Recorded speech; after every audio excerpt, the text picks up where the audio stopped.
So, Beth, welcome back to the podcast. We're so thrilled to have you back here. Thank you, Kevin. It is just an honor to be with you and also with you, Chris. It's a privilege to be here. Thank you for the golden invitation that you issued to me last week. Thank you. Mm, of course. And I'm looking forward to diving deeper into this. So, a quick reminder for those who have not listened to the episode we've recorded in the past with Beth, it is episode 189, and it is about the Vision Quest, which we're diving into today. But that's a great intro, and or probably just different aspects, different angles or perspectives. But I don't know. I have a feeling we're going to go a bit deeper today, Beth. Let's do that. So, I love yeah. diving deep. Yeah. Yeah. So let's begin. Before we hit record, you shared with me and Chris that there is a story earlier in your life that had sparked you to your own Vision Quest and becoming a Vision Quest guide. So we'd love to hear that. Yes. And thank you for asking. And it's a story. I don't think I've ever really told the whole story before. And something about these two guys here, these two amazing brothers, has just kind of evoked me. I haven't written about this. I haven't published about this. I was in a dark night of the soul. So I was in a PhD program in philosophy at the University of California, Santa Barbara. 4 years of grueling studies that left me, if you know what eczema is, I had it pretty much all over my Mm. body. And I also had ulcers. It was so difficult. It was so competitive. I was the last woman standing in my graduate school program.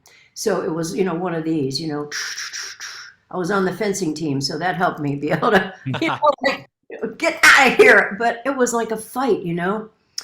And I knew I did not want to be a philosophy professor. That was the whole idea of all these studies. I had $75,000 in student loans, and I had a dream one night. I was living on a little chicken farm in Santa Cruz, if you can believe that, on Chanticleer Avenue. And I had a dream that this man came to me and said, I have this cabin in the woods. I need to rent it. Would you like to rent it? And the next morning I woke up and this guy came across the street and said, I have this cabin in the woods. My wife and I are divorcing. I've still got the lease, but would you like to come and look at it? And I said, yes, Art, I would. I just had a dream about this. So I ended up moving into this cabin. It was a Girl Scouts counselor's cabin way up in the Santa Cruz Mountains.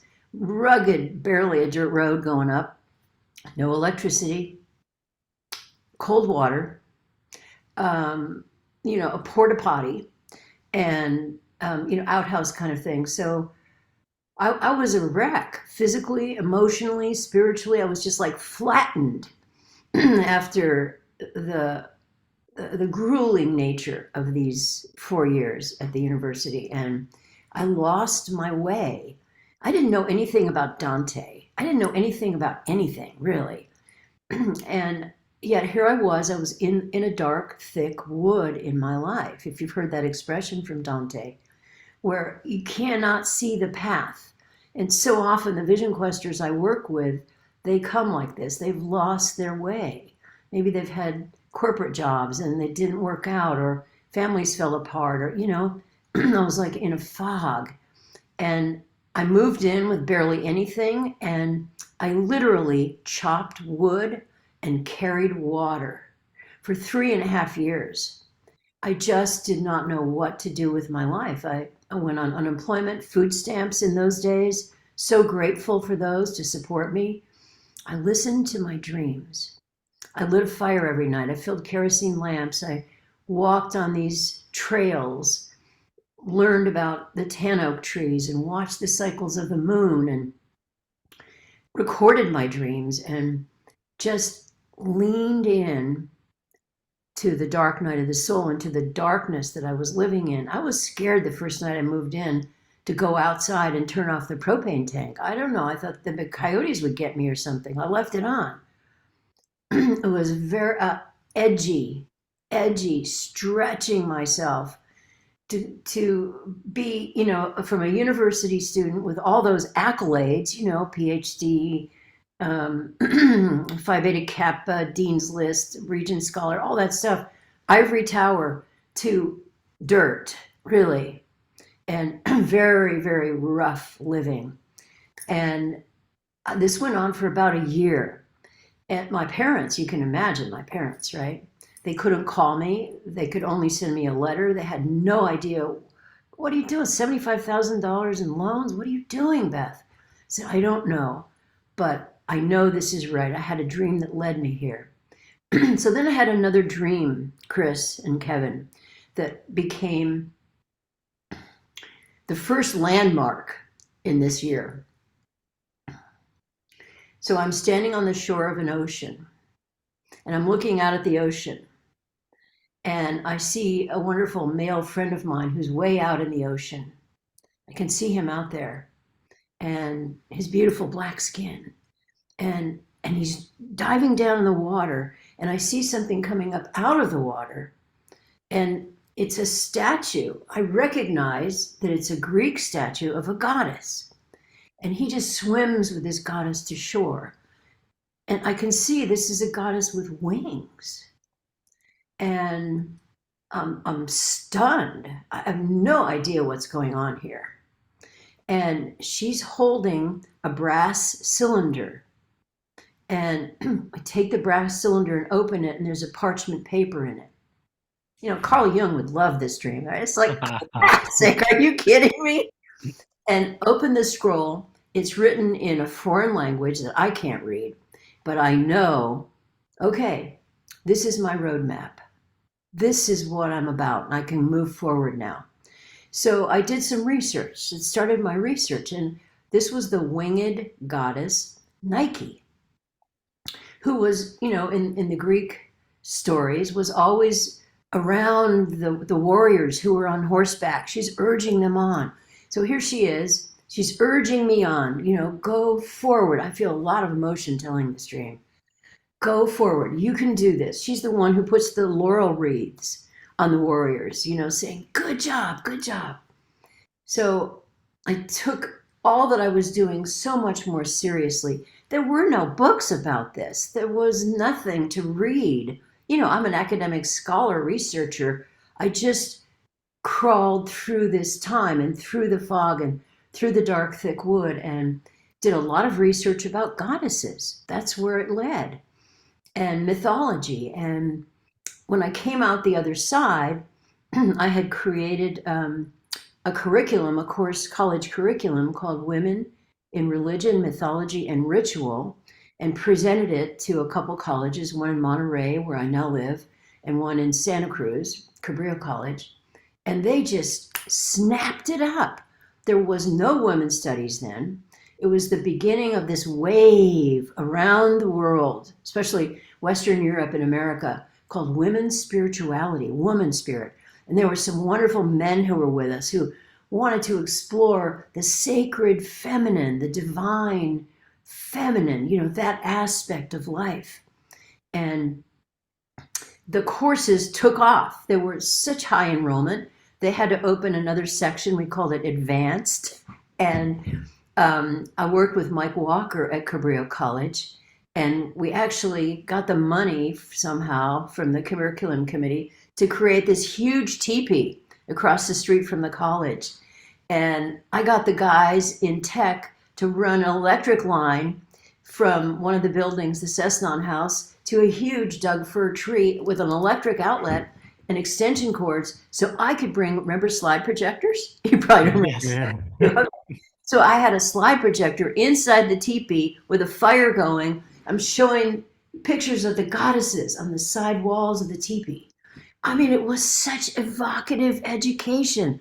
It was like, in a way, like how our ancestors learned, sitting in a circle around the fire, all these great people studying the sacred feminine. And I discovered my purpose, which, you know, this is the late 1970s, which is to really help people uncover archetypes, uncover and connect with spirit. And this led to my inviting Evelyn Eaton, a wonderful shaman who wrote a book called I Send a Voice. I invited her to come. We did community work with her, and she brought her sacred pipe. And we invited the whole campus to come, and we had a pipe ceremony. She was Choctaw, Paiute, and when I got the pipe in my hands, it changed everything. I realized there is far more than the academic reading these amazing books and learning these goddesses. There is spirit, and I've got it in my hands. It's right here with me. And I'm going to follow that path, which led to shamanism and working with Michael Harner, Don Jose Matsua, the Huichol shaman, and just a whole gallery of amazing shamans who really connected me with the greatest source of all, which is, power animals and teachers and, the whole shaman's net of power. And that's what I was doing, Kevin and Chris, and I didn't even know what I was doing. It was like instinctual, walking those paths, studying Greek down on laying on a bridge on the river, studying Greek, and learning about these goddesses. And I really must say I was being led. I was following this barely discernible, like a deer track, or a jeep track, and I just kept it going. And I really have to praise my parents, who never once said, "You shouldn't be doing this, Beth." They just said, "What are you doing? We're nervous for you, but keep going." It was like following that still small voice. Mm. Yeah. So this led into the Vision Quest work, Mm. obviously. Yeah. Right. Thank you. Thank you for those moments. And I hope this story is helpful to your wonderful audience, your listeners who may be getting, small signs that are coming down saying it's time to move. It's time to stop checking your soul at the door in the morning when you go to work. You can heal these illnesses. I healed the ulcers. I didn't have health insurance. I didn't have a doctor. All the eczema, it healed. I was abraded by the environment I was in the department down there, and it was mostly all male teachers and, guys with their swords out, wordplay and all that. All the skin things healed, the ulcers healed from stepping into that crucible Right. of power of the natural world. The Santa Cruz Mountains then, where I was completely undeveloped, completely wild. Mm. So I'm so grateful to that land also. Mm. Yeah, all my work comes out of that time period in Corralitos. Mm-hmm. Incredible. Yeah, it is incredible. I'm curious, Beth. So first and foremost, thank you for sharing your story, because especially you saying that you have not really shared that before, Mm-hmm. it felt very meaningful that you're willing and wanting to share it here with our listeners and with us. And I'd love to hear then, because I mean, it's so clear, I think, from hearing your story that through that dark night was a light that birthed from that, or it was always there, but that it became that much more clear over time. So I'm curious what you'd say to someone who is feeling like they're in that dark night of the soul themselves. And I know you said to follow those tracks, but how does one follow those tracks? Because I imagine someone who's in their own dark night might be confused or feeling lost or uncertain. What would you say? Right. That's a great, great question, Kevin.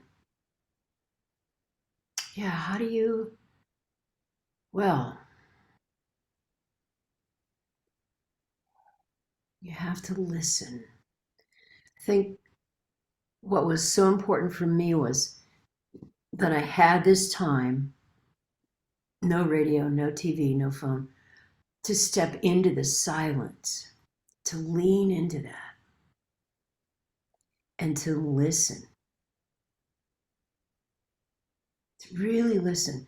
And of course, to pay very strong attention to what are your dreams telling you. Because, I wrote a small book about dreams, and it's been described as like a gemstone of how to, it's out of print now, but you might be able to find it. It's called By the Light of Our Dreams. That, if you're not yet on a deep, strong spiritual path, that is a way to really, I think, start.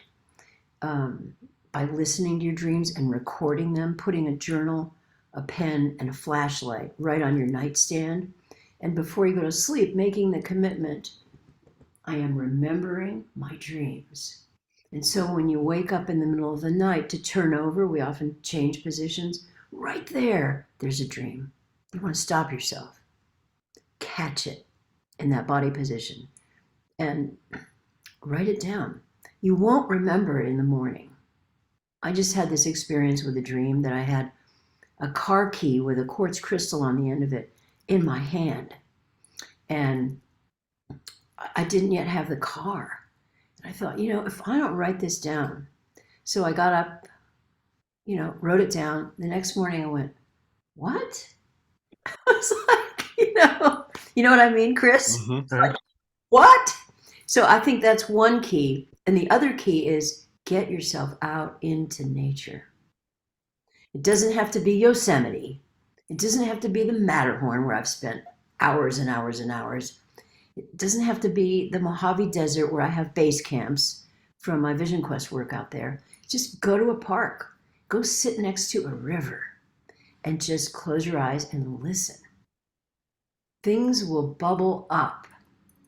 But you have to have this kind of transformational willingness that you're willing to listen and to take, it's like right brain kind of stuff. It's not logical stuff. It was not logical that I moved up. I could barely get my Volkswagen Bug up that road. That was not logical, but that was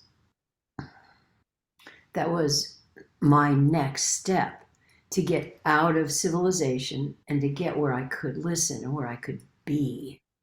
There's a book about chopping wood and hauling water, right? It's about Zen Buddhism that's available now.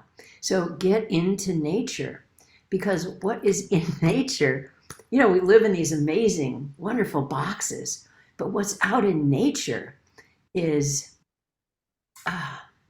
the whole net of power, the cosmic web of being and becoming. And that's what I stepped into, with the tan oak trees and the redwood trees and the madrone trees. That's who I lived with, I didn't know what I was doing. I followed my instincts. And of course, I have very strong helping spirits who were with me, a power animal, a teacher.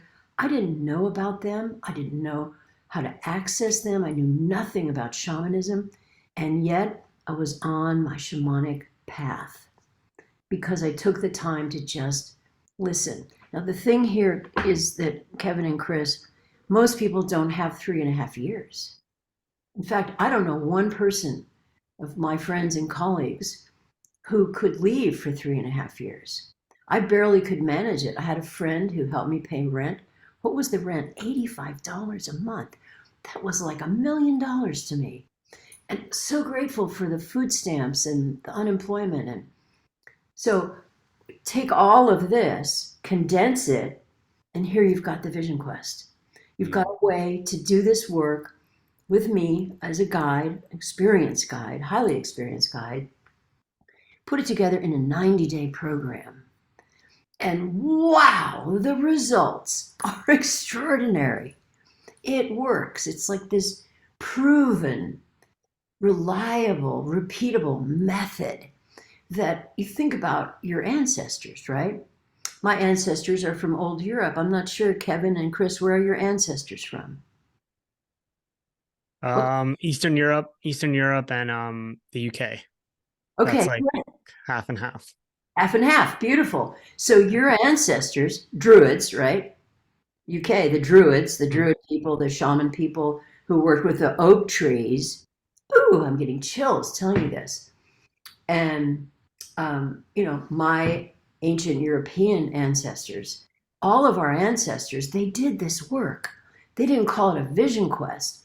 They called it when they came to a crossroads in their life where they couldn't figure it out, or they were really sick like I was, or they just lost their way. They couldn't see through the fog. They knew, okay, it's time. And this can happen in your 20s. It can happen in your 40s. It can happen in your 70s. You lose your way. they would go on what they called a pilgrimage. So all of our ancestors went on pilgrimages. And in the ancient world, there were these sacred, holy places of power, absolute places of power, where there were ley lines and vortexes and all of those things.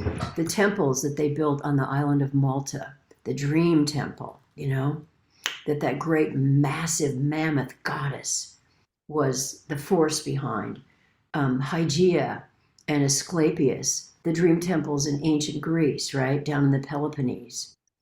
The Oracle of Delphi. Um, Isis, let's go to Africa, North Africa, Egypt.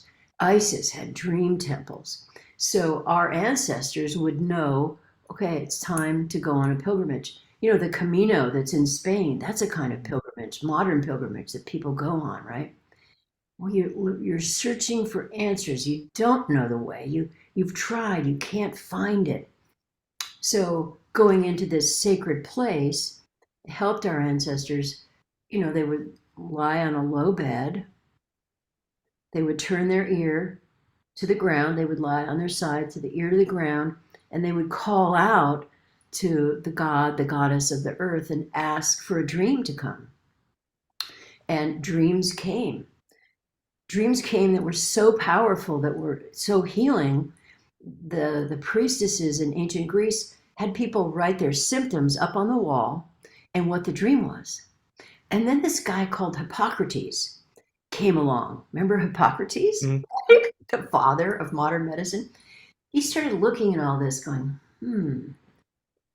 there's a method here. And he wrote it all down. And that's the beginning of modern medicine. You see in the doctor's office, the staff, that's the staff of the goddess Hygeia, and that's her sacred serpent who was part of the healing process. So why I'm telling you this is because you asked me a question, Kevin. If somebody is lost, they can't find their way, how do they follow the breadcrumbs, basically? How do they even move forward on the trail? And so I would recommend listen to your dreams and record them, take them seriously. They come from spirit. They're not just, indigestion from the pizza I ate the night before, right? They're not that. They're really guide signs. And then, how do you interpret them? That's a whole other question. And we do that work inside of the Vision Quest. And spend time in the natural world, just sitting and being. That's a whole shamanic practice called Dadiri, which we won't have time to go into today, but it comes from the outback of Australia. You sit and you go into this deep listening, and answers arise. Almost sounds like just hearing you speak and hearing about this vision quest and about, things that our ancestors did. It seems like what we need in today's society is like less.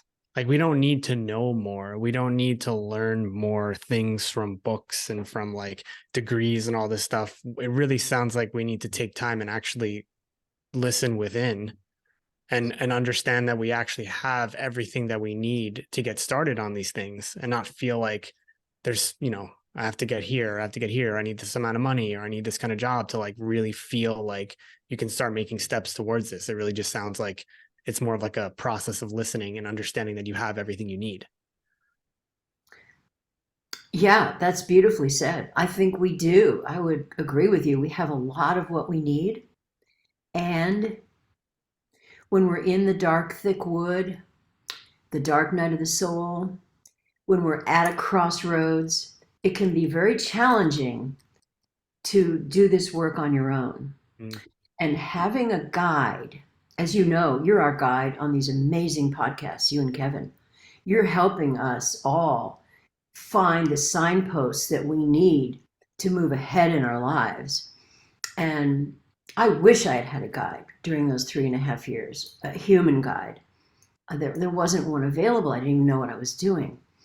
But now, having a mentor who can say, wow, that's an amazing dream. Let's open the medicine bag, right? Let's open the medicine bag and let's take out this tool may I give this tool to you, and let's together in this amazing group of other individuals, visionary seekers, let's apply this tool and let's see if we can get more meaning and more understanding. And oh, so that's where you are in your life. All right, so let's take out this medicine tool out of this medicine bag and let's apply it to what you're missing in your life is you need to learn who your power animal helper is. Because once you know who that power animal helper is, you're right, Kevin, it's in here, right? And it's helping.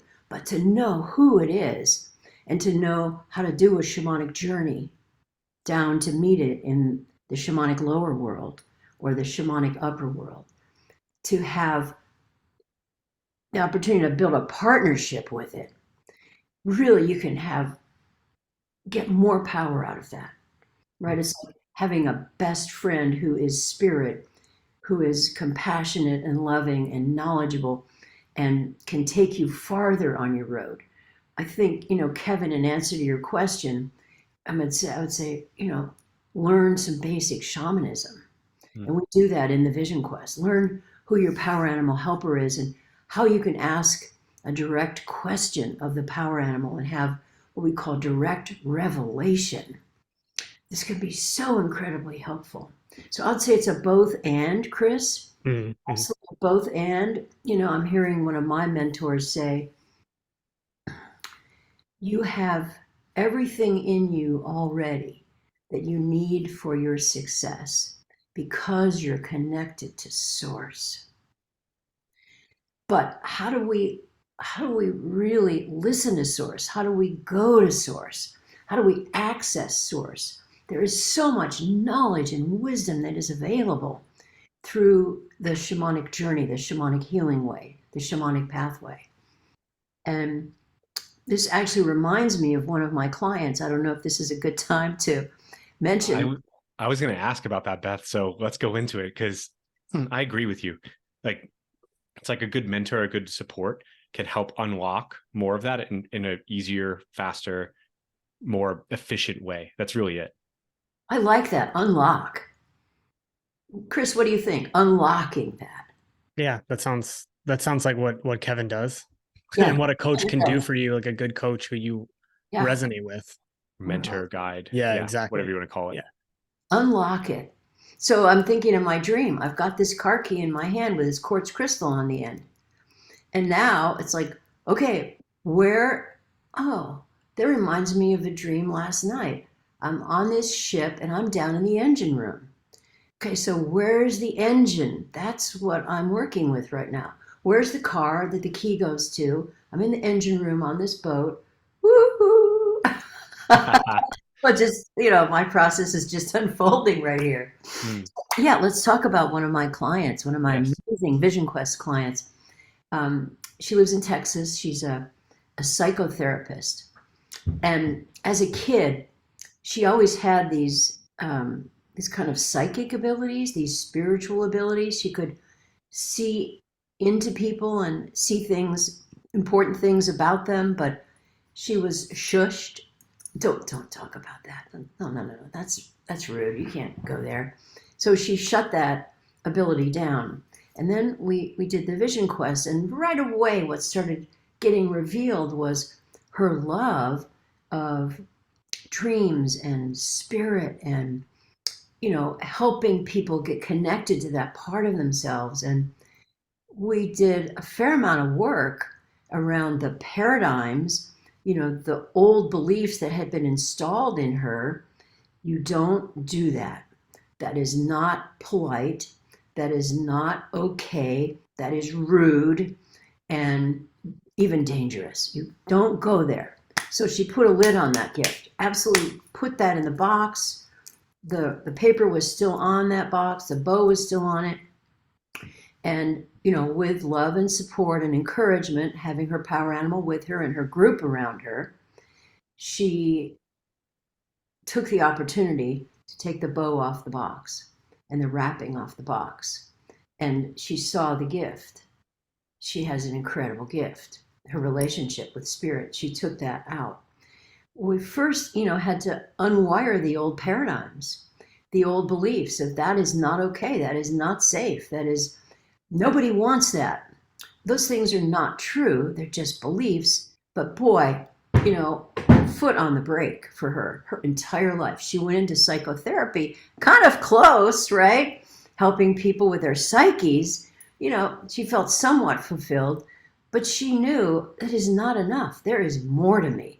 There is more to life, and I've got to get there. So she took it out of the box. We installed some new beliefs. This is safe. This is my gift. This is my greatest calling. I'm now 50. It is time for me. It is right for me to pursue this. So she learned shamanism with me, and she's now studying with traditional indigenous shaman, and she's learning all about plants and making medicines and tinctures, and she was on a Zoom call with me on a free introduction to the Vision Quest meeting, and she looked like a different person. She is a woman who has stepped into her full power and is living her gift. She's still a psychotherapist. She's got kids, right? So she's still doing that. But evenings and weekends, she's studying with a shaman. And she stepped into that power, claimed it, owned it. Yeah. Beautiful. Yeah.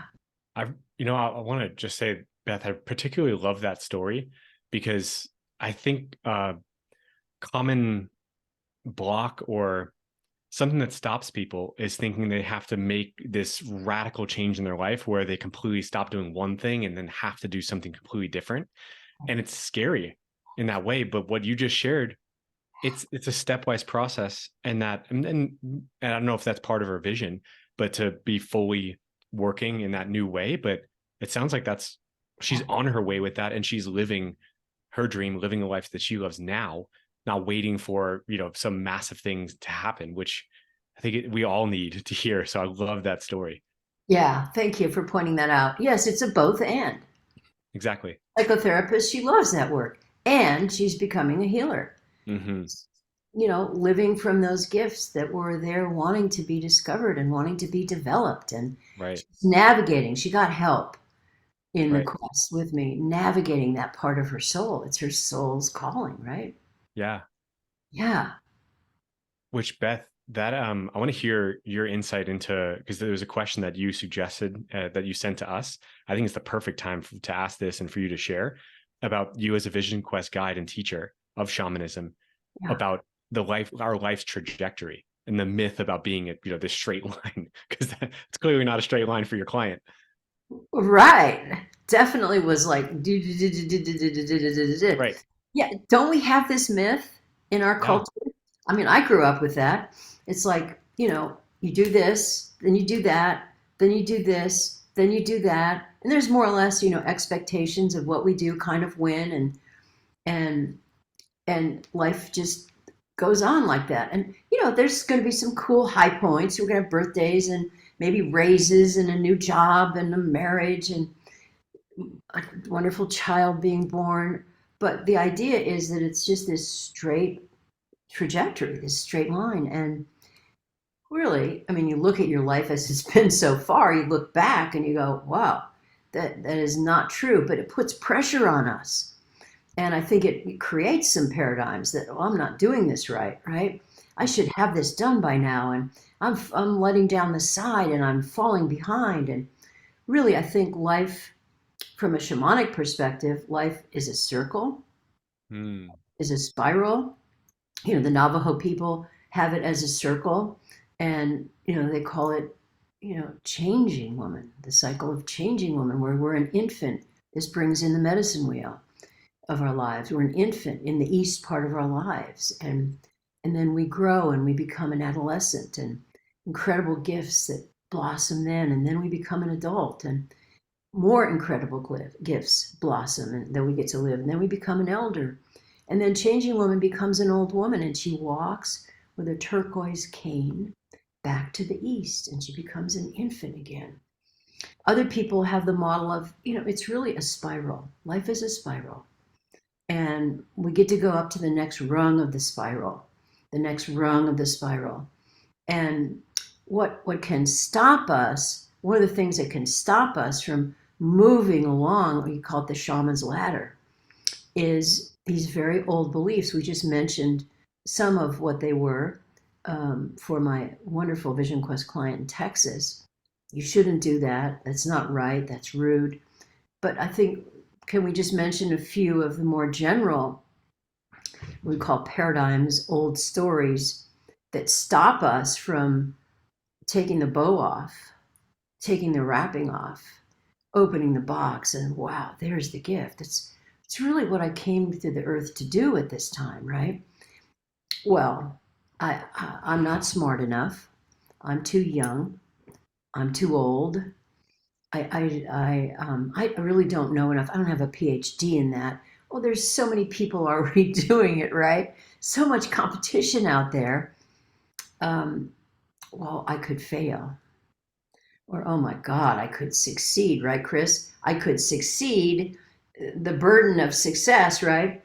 And then I'm going to have a tax accountant. I'm going to have a marketing person. I'm going to have to pay more taxes. And all these beliefs inside of us kind of stop us, hold us back, really foot on the brake. We got one foot on the accelerator. We want to do this. I'm doing this, but the paradigm comes up, which is a normal, natural part of the process. It's how we're wired. The old paradigm is going to come up and say, no, do this when you retire. You'll have more time then, right? Or just wait till the kids are through school, right? You got to pay for that education. Just wait. Or, maybe next year, maybe after the holidays. Those are coming up. Those will be good paradigms for people, right? Right. Wait till the holidays are over. And then the new year. So, life is not like this. It is like this. And the Vision Quest really helps people navigate this and find some signposts in the dark, thick wood. Find, help, the power animal, to get through the fog. Find the medicine tools, take them out of the bundle so that you're not just stuck at the precipice, the threshold of a crossroads. People stay stuck at crossroads their entire lives, right? And there was that study that was done recently of people who are dying. They've got a few days left and they're in a nursing home or a care facility. I know you know this study, Kevin. And they were interviewed and said, well, what do you regret? You could be gone in 2 days. You will be gone in 3 days. Next week, you'll be gone. What do you regret? And none of them said, oh, I regret I did this. They said, I regret that there was this door in front of me and I had my hand on the knob. And there was this incredible opportunity on the other side. And I didn't get the help I needed to open the door. I wasn't willing to risk and stretch myself into my new self. I didn't do it. And now I'm taking that with me to the grave. I mean, that's the thing. We're all mortal. We're going to leave the planet. We have no idea when. And most of us have this gift inside still. It's unlived. Some people come into the Vision Quest, they don't even quite know what it is, but they know, there's got to be more. They're getting those 3 a.m. wake-up calls, right? Oh my God, I got to go to work again. Oh no. There's got to be more to life. There's got to be more to life. I'm not just here to pay the mortgage. I started a new Vision Quest group about 6 weeks ago, and 3 of those women, they're in high tech. They're working at Google, they're working at T-Mobile, they're working at Apple, and they all said that. I've been leading my life on the straight line, right? Pay the mortgage, raise the kids, go to my job, come home, make dinner, and how unfulfilling that is. I think I've gone beyond the scope of your question. That's okay. I imagine that you were guided to share that for someone listening. It's going to land for someone. Yeah, thank you. Yeah. Well, there's another question, and I think you were actually getting to this anyway.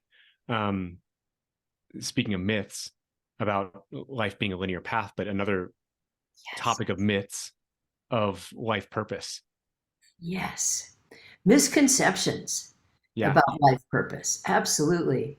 Now, so this is science and spirituality, this amazing podcast, right? So let's talk science. There was a study that was published in The Lancet just recently. Scientists did a study with 9,000 adults. They were in their 60s, and they tracked them for, I believe it was 8 years. And they discovered, number one, that those individuals who were living their purpose, they actually ended up having longer lives. That you add life to your life cycle by living from that place of your calling, living the purpose. And they also discovered that, people have these misconceptions about what is life purpose. One of them is that it's got to be like, you got to be Meryl Streep if you're an actor. It's got to be really grandiose, or you've got to, you got to be famous. You've got to make a lot of money. You got to be out there and be really visible. And it's not true. What's important is to just be doing and loving what you're doing right now. You don't have to be grandiose in any way. That's one of the myths that they debunked about life purpose. And another one was that there's no deadline. That's back to kind of those line of life. I'm 50. I should have by now done this. There's no deadline. There's on discovering what is your life purpose. There's not. You don't have to know it by a certain age. There is something that's put on 50, right? By 50, you should have this much money in the bank and a 501k, and have gone up the corporate ladder or something like that. It's just more about doing what is profoundly meaningful for you.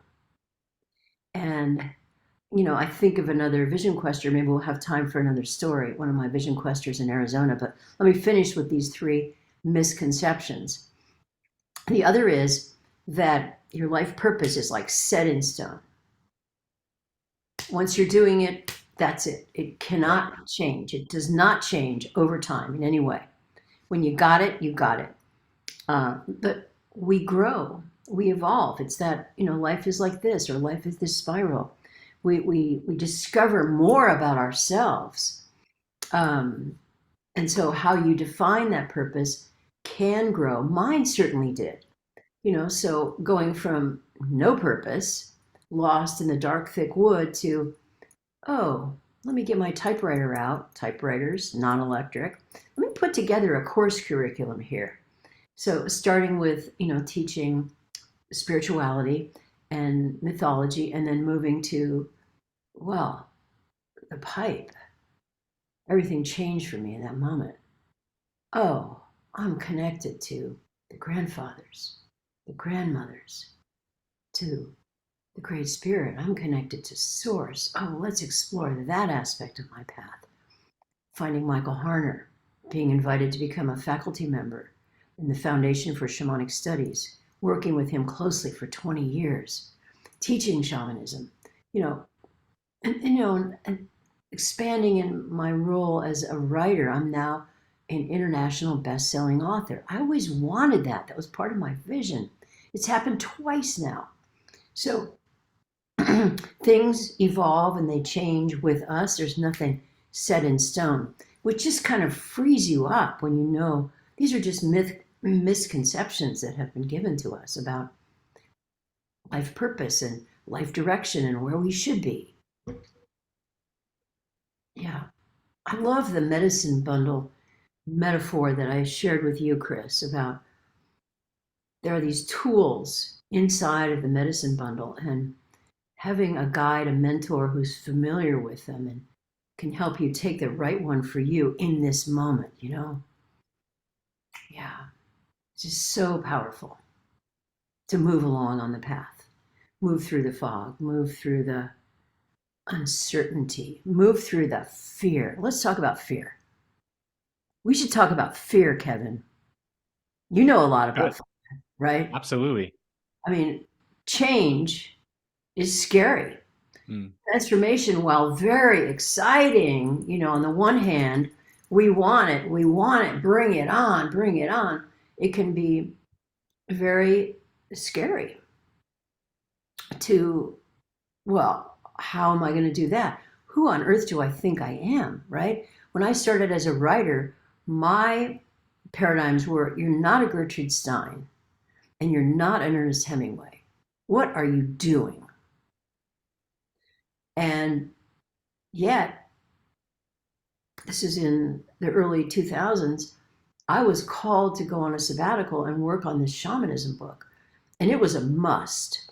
And I had to do it. And this quote fell open in a book from the great Persian poet Rumi. And it said, let yourself be drawn by the stronger pull of what you really love. And at that time, I was full on in my career, leading vision quests in Europe, teaching shamanism in Europe, Cabrillo College, packed classes, shamanic healing practice. I was like, well, I can't leave all this. I could be fired if I leave this and say I need a sabbatical. That quote was my sign that dropped down that said, okay, we're going to find a way. And so I did. I went away for 3 years, 9 months, lived in Mount Shasta and wrote this book. So now I'm really getting lost. Now in Mount Shasta, I don't know how I got here. Help me out, guys. What are we talking about? Fear. Oh, well, that was scary. Oh my God, that was so scary. Yeah. And I had a guide at the time. And bless his heart, Tom. He's no longer here on the planet. But he did shamanic counseling with me every week. And he helped me push through those fears, bust through those fears. And I got myself to Mount Shasta so I could write for 9 months. And then I ended up staying and I worked in the College of the Siskiyous up there and brought all the information that was just prevalent in Santa Cruz, was nowhere in Mount Shasta. Brought all those courses with me and got all of that going in Mount Shasta. So, fear. What is fear? Wasn't it Bob Proctor who said, the great life coach Bob Proctor, he said, maybe it was Mary Morrissey, they both say it. Fear is just the border, the edge of where you haven't been before. You're just scared because you haven't crossed over that border. You haven't dared to go forward here. That's what fear is. And there are ways to work with that fear. Again, the medicine bundle metaphor. There are many tools that are in that bundle in the Vision Quest that we pull out to apply to the fear. Because fear will and does stop us, right? Fear in the form of delay, the paradigm of delay. I've read that is one of the greatest killers of dreams, the greatest killers of visions. It's like a lie that we tell ourselves, oh, I will do that later. It's the delay paradigm, right? But we don't get to it. We think we're telling ourselves we will. It's like, oh, I'm really going to do it. It's like the New Year's promises and resolutions. We don't get to it. And it's not our fault. I just want to emphasize that. It's not our fault that we don't get to it. We just need help and support to see what we're doing. Because when we're the ones in the frame, in the picture frame of our lives, we can't see what we're doing. We've got blind spots. We need help to see those. We need the shaman's mirror held up. We need some kind words, some gentle encouragement. Hey, do you realize that, you're in a paradigm of delay here? It's very subtle stuff. So fear can be worked with. And in the Vision Quest, it's the ally. It's right here. Like death is the ally, right? Death is an ally, it's pushing us forward. And fear is the ally that's trying to pull us back. And when we start to feel that, we got to notice that constriction. We got to pay attention and go, wait a minute. Oh, that's what that is. Okay, Beth, how do I deal with that? Let's do a shamanic journey. Let's do a shamanic journey and look into that in a deeper kind of way. Ooh, it's so exciting, this work. So exciting. Oh my gosh.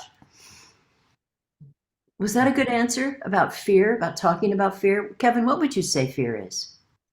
Fear often disguises itself as practicality. Mm. My favorite way of looking at it. Yes. And it's just the paradigms like you were mentioning before.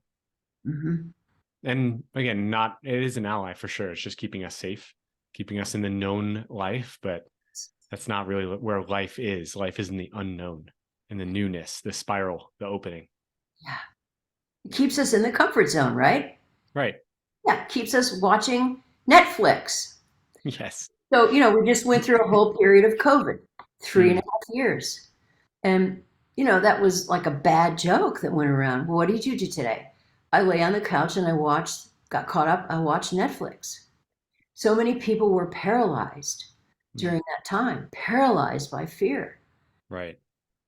Well, Beth, it's amazing how time flies. We're actually up to the hour, but oh my gosh, there's so much more we can unpack. But you speaking, especially the last couple of minutes, you mentioning, of course, like the vision quest and like what you do with people to work through this. So where could people find out more with you? Oh, thank you.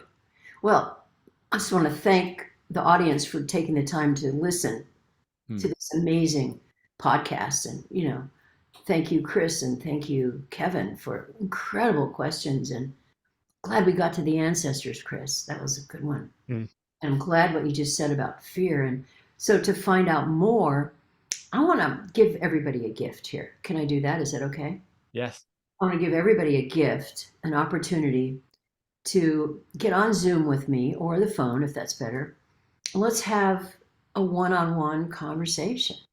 We might call it a breakthrough call or a dream discovery call, a clarity call. And let's look at, well, where are you in your life? What's happening for you? Where do you feel you would love to go, but maybe you're afraid to? Maybe you're even aware of kind of what's stopping you, practicality, right? All the practical reasons why not to get to the box and look at what's in there. And let's create a couple action steps for you, okay? To help you move forward on your path, your part of the spiral, and, create some momentum for you. So I'd like to give that as a gift to everybody here with us today. And, thank you, listeners. You've evoked so much in me. I really thank you for, knowing that you were coming to this. So I'd like to offer that, if I may. 45 minutes, half hour, however much time you have. Let's hop on Zoom and, I would say, you want this. Right now you want this. Just be aware of the paradigm that's going to come up, that's going to try to stop you. You will give them a link, right, to my online calendar. Yep. Be aware there will be paradigms that will come up. They'll say, oh, that's just going to be a waste of time. You don't really know what you're doing. Or, there's so many people who want this. There won't be room for you. These are just paradigms. They're just old beliefs. None of them is true. I have time for you. I would love to hear about your life. I'd love to talk with you. I'd love to give you one of my gifts. Let's go in the medicine bundle and pull something out and give that to you. You can move forward because you know what? Humanity is calling out for your gift right now. We need what you have to offer. And there's only one of you in all of time. And if you don't get that gift to us, it's going to be a loss for all of us, not just for you. So my gift to all of you. Thank you. Beautiful. Well said. And so again, if you are resonating with that, if you feel the call to have a call with Beth, then click the link in the description of this episode and you can book a time with her. So Beth, thank you again for being here. This is a pleasure. Lots of energy, expansive. That was awesome. Thank you so much. Thank you, Chris. Yeah. Awesome.